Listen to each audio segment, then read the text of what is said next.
My bike's legal now. Watch me just fly. I'll pay the driving like a man tax. I mean, you have my license plate. You'll just meet me at home. I mean, I'm not going to slow down that much. Is driving like a man tax a ticket fee? Yes. Okay. Speeding ticket. Okay. Just clarifying. Yeah, luckily with the not with the Mustang, but with the truck, I don't worry about speeding that much. I do, because I looked down on the bike and I was like, ooh, I'm doing 97 and a 65. Now in the Mustang, that's definitely an issue. Just wait. It gets Oh, better. God. It will get... Do you want to do the right outline? now? Do you want to do the breakdown? $8,000 is what we're going to throw into it. Current prices. Yep. Fully decide we are throwing a supercharger on there. Yeah, because it's what Ash Daddy would have wanted. And that's what's Supercharger important. with the turbo. Because we need to be pushing about 800 horsepower on that car. So we're going to reinforce the frame. Yeah. Front strut support, back support. Stage 2 suspension, which just means we're supporting enough of the frame so that way the frame doesn't twist, and then you have to rebuild the whole car. I mean, properly break this down, because you I'm doing that. Well, no.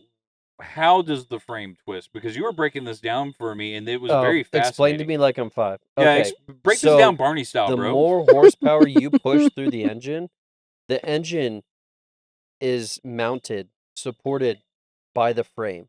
So, realistically, if you hold your fist like this and turn your fist, like you'll feel your fingers twist. That's the best way to describe.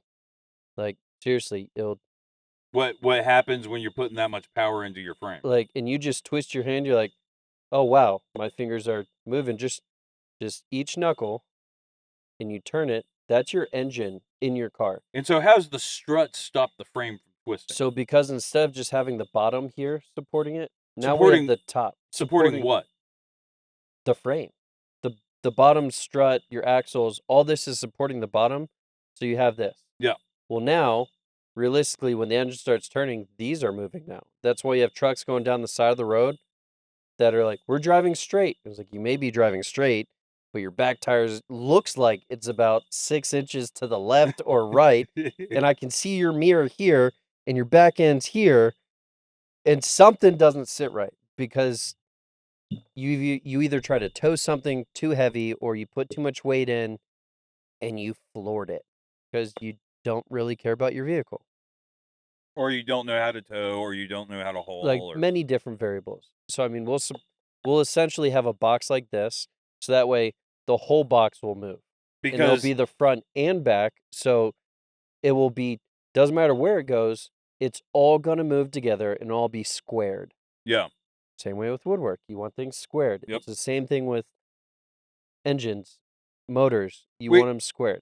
Which is this is fascinating stuff to me, because I am not the wrench guy. I am, don't get me wrong, I ain't afraid to get my hands dirty. I know how to do some basic shit, but I'm the wood this guy. last time, it just seemed like, oh, just get this fixed, this one little piece, and you're like, I feel like I was doing this the whole time just with the cold air intake, because it was like, we just need this one hose, which they gave us, which is OEM, which it is OEM to the engine, just not OEM to the other piece, and you literally have to like force it. I was like, we'll put lube on it. It's a rubber hose, and I spent what, 30 minutes?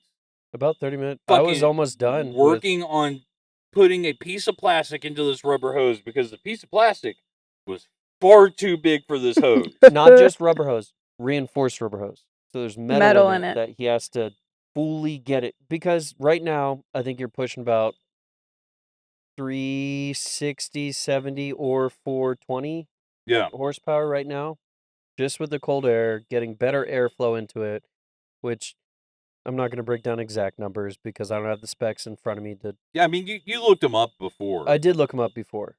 I mean, the GT stock 2009. 2007. I thought it was 2009. It's an 07. Okay. We go through this every time we talk about the Mustang. Realistically, it's close to the same. Well, I think it's 5 to 9. Yeah. It's in the same cycle.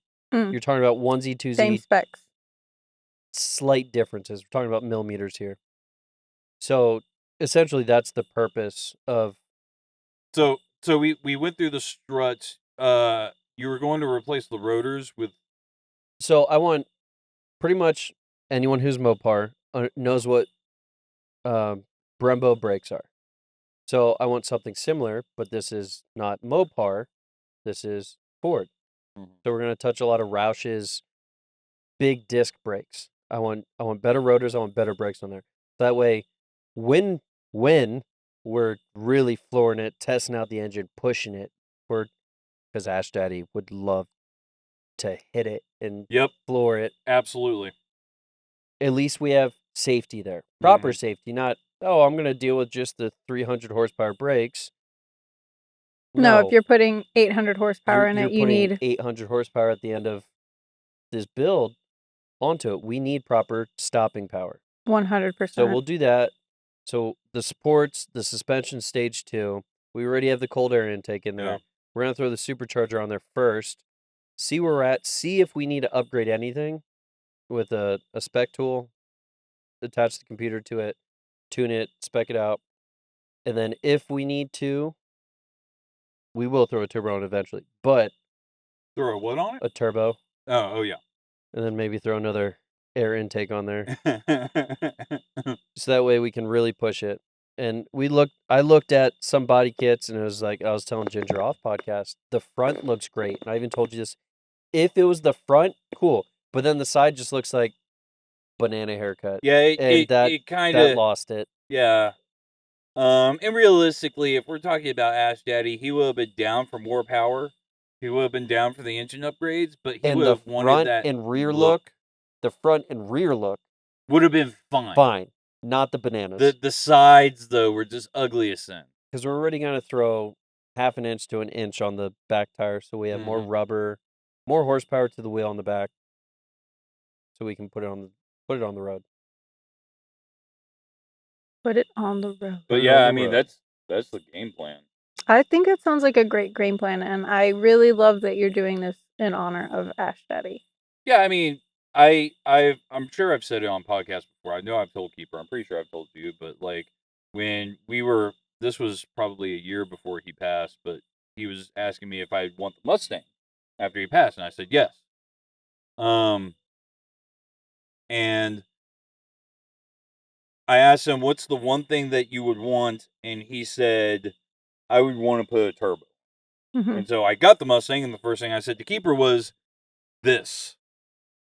And so he goes, "But we can do better." Yes. But that's intermission, guys. Yeah, it's intermission. Supercharger over turbo.